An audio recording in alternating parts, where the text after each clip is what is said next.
questions I get asked most often is, what concealer do you use? What is your favorite?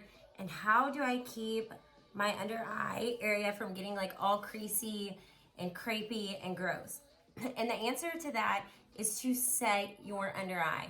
No matter what, if you're doing a 5-minute face or a full out face, if you are wearing concealer, you always want to set it. I'm gonna show you guys how to do that and why it's so important. MAC Pro Longwear Concealer is hands down my favorite. I have really deep set eyes with long lashes and dark circles, and this concealer covers and stays the way that I like it to, and it really sets well with like my setting powder, and I don't end up with those like mascara marks underneath my eyes and tons of like product in my wrinkles. You want to be careful with this though, because it is a pump and a little goes a long way. I'm almost out, so usually a ton more comes out than that. I like to go really light, so I'm wearing NC15. Right now, I have 0 spray tan on. I am white as a ghost. So this is the color I would go for. During the summer, I might bump it up to like NC20, 25 or something. But I am just taking my beauty blender and working this down. If I had a ton come out, then I would kind of start here at the bottom first to blend that onto my cheek. But I am just lightly dabbing that, guys. But I like to bring it all the way up to my lash line, down and out.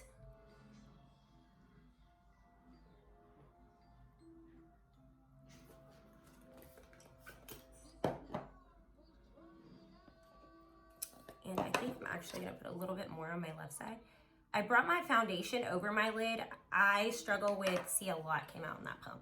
I struggle a lot with like purple eyelids, and if you have translucent lids, I would always suggest bringing your concealer over the lid like I am going to do here. Usually I would get enough in the first application, but you just take that blender. You're not actually applying the concealer to your lid with your finger. You're just taking what's left over on your blender and bringing it over the lid just to even out like the tone and the brightness. So a lot of people think, oh, I put on my foundation, I put on my concealer, and now I can go. No, you always wanna set it or you're gonna end up with greasy mascara stains and product in your wrinkles. But what you wanna do is make sure that you've dabbed out any lines by looking up. And then I love the Real Technique sponge because I can go straight in to my setting powder. I'm using Laura Mercier translucent because this one is the most natural looking, and then tapping right underneath that eyelid. This is what helps your concealer stay, keeps it from creasing up. I like to take a little setting powder and go here on my nose because I tend to wipe there, chin. You can really use any setting powder you prefer, but if you want to make sure it's not getting thick and wrinkly, I would go for something like Laura Mercier versus like a heavier one. But after that, you don't have to sit here and let it bake, guys. This is something I do in the car even for a 5-minute face. Just take a brush and very gently brush that powder off. The other day I tried to skip this step and put on concealer, and it was completely pointless because by the end of the day, I looked like I had more wrinkles than ever. Than I really did. It just enhanced that area so badly. And I was like, wow, you're better off wearing no concealer than concealer and not setting it. Look at our little princess delivering tea. Thank you.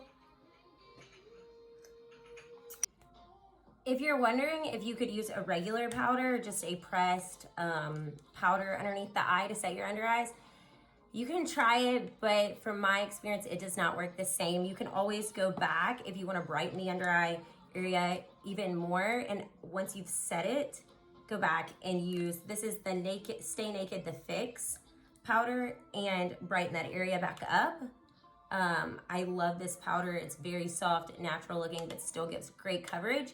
But I wouldn't just try setting the under eye area with this because this is gonna be heavier, and then it's gonna leave you with like chunks where that is staying put, but nothing else is on your face by the end of the day. So definitely invest in a setting powder. I can share some of my favorites with you guys.